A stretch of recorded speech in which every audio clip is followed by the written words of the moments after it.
Last time on the build.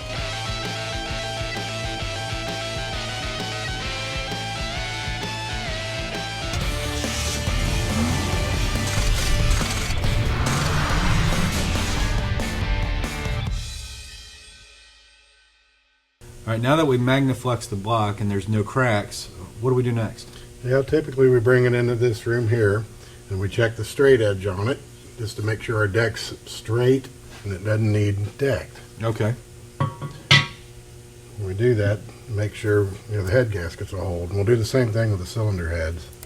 I got 1/1000 here is what I'm using. Okay.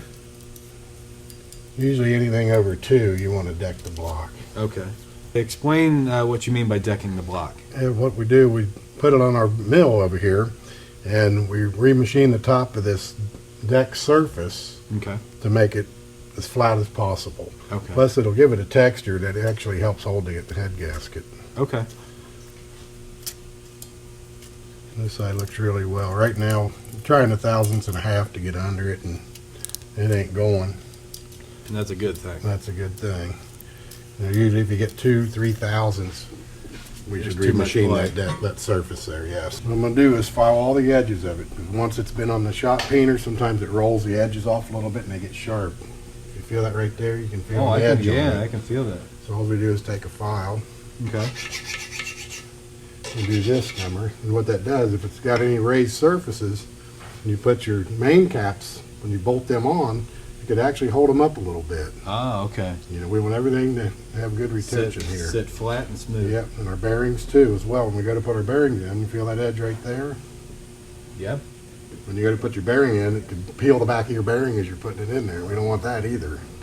And that was done from the shot peen. Correct.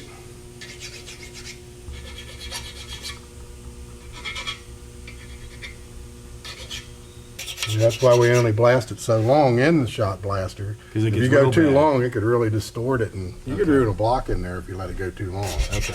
We just use it for cleanup. So all we're trying to do with that. Pretty good. The next thing we do is all of our core holes and the cam bearing tunnel. We take a flapper wheel and we clean it up. Okay.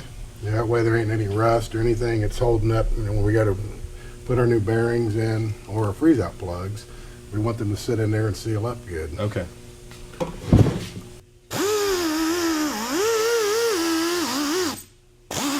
You ever worry about taking too much material off?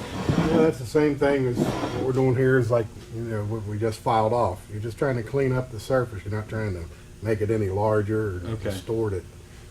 So you don't hit it too long, but you can see it clean up pretty quick.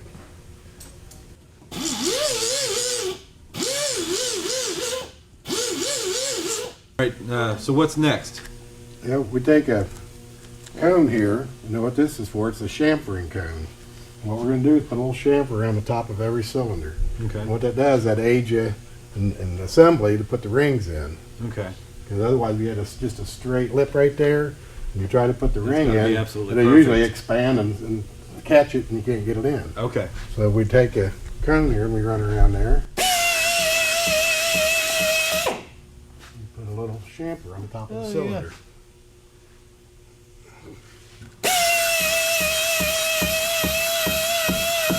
Now, we flip it over and we do the bottom of the cylinders. That's just so in case there's any kind of burr or anything down there, Okay. it's a sharp area, it could scratch your piston. Oh. We don't want that to Actually, you happen. can even see a little bit. We just do a little bit there. Yeah, you can see it. Yeah.